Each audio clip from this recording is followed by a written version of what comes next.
I'm Casey, and the countdown continues on AT40 with a current hit by a super songwriter who gave us For the Good Times, Help Me Make It Through the Night, and Me and Bobby McGee. He's the guy who turned down a job offer to teach English Lit at West Point because he had to go to Nashville to try to get his songs published. He was born in Brownsville, Texas, 34 years ago, went to Pomona College in California, and then to Oxford University in England. Then it was 4 years in the Army. And when he got out in 1965, the U.S. Military Academy offered him that job teaching English Lit. But that wasn't what he wanted. What he wanted was to write songs. And Nashville, Tennessee was the publishing and recording center for his kind of songs. So that's where he headed. And for 4 years, he tried to get publishers and recording artists to use his material. What made him hang in that long was his compulsion to write. But the frustration of not selling his songs really got to him, probably caused his reckless driving. He totaled 2 cars and had 4 motorcycle accidents. Then in 1969, his luck turned. An old friend of his, Roger Miller, agreed to record one of the songs. It was a hit on the country and western charts. But a year or so later, another version by Janis Joplin became the #1 bestseller in America. That was Me and Bobby McGee. About the same time, 2 more of his songs hit the top 10. Ray Price's For the Good Times and Sammy Smith's Help Me Make It Through the Night. Number 26 in the countdown this week is another song written by him, and this time sung by him. Loving Her Was Easier Than Anything I'll Ever Do Again. Here's Kris Kristofferson. Kris Kristofferson moves up 1 position on American Top 40 this week to number 26. His song, Loving Her Was Easier Than Anything I'll Ever Do Again. Casey's Coast to Coast.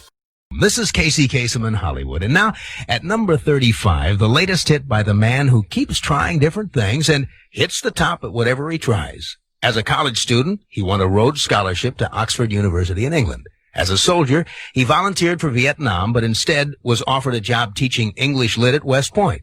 He turned that down to go to Nashville and take a job pushing a broom in a saloon while he made the rounds trying to sell his songs. And today, there is nobody in the business that the term super songwriter fits any better. Where do you go from there? Well, at the moment, you can walk into movie theaters from coast to coast and watch him play Billy the Kid. But I don't think all of this good fortune is something that Kris Kristofferson really takes for granted.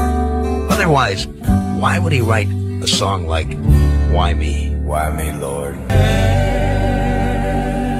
A former #1 country song, now at number 35 on the pop charts. That's Kris Kristofferson and Why Me. This is Casey Kasem, 34 hits to #1, and we're counting them down. Casey's Coast to Coast. Well, now on American Top 40, it's time to answer that letter from Georgia. It's from Dan McFarlane of Augusta. And he writes, Dear Casey, in the history of the charts, what's the most weeks it's taken for a song to climb to its peak position? Well, Dan, the hit that holds the all-time record for that came out of the charts just 3 years ago. It debuted on the Hot 100 in April of '73 and kept moving upward for more than 7 months. It needed an unbelievable 32 weeks to reach its peak position. And even after that long climb, it got no higher on the chart than number 16.